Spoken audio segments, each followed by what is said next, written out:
Today we're going to talk about handle moving left, and what this basically means is if I use my swing buddy playing tool here and I position it like so you imagine I'm aiming in this direction, okay, what we'll talk about is what happens once I've hit the ball.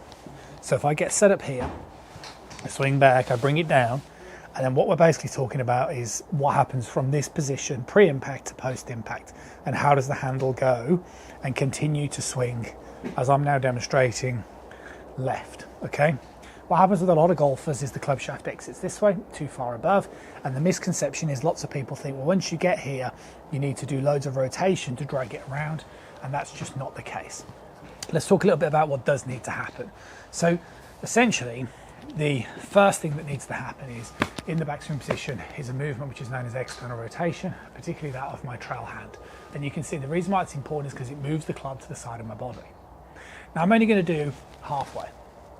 What I now need to do is, as I come into the downswing, is I want to move my upper arm to the side of my body whilst maintaining the external rotation, and that, as my right arm straightens slightly, that's going to get me into this position like so. Now what needs to happen from here is three things. One, the hands need to keep moving towards the target. Two, my right arm's going to straighten. And three, supination. And supination basically is a counterclockwise rotation, should we say, of the lead arm. And that's what's squaring the club face.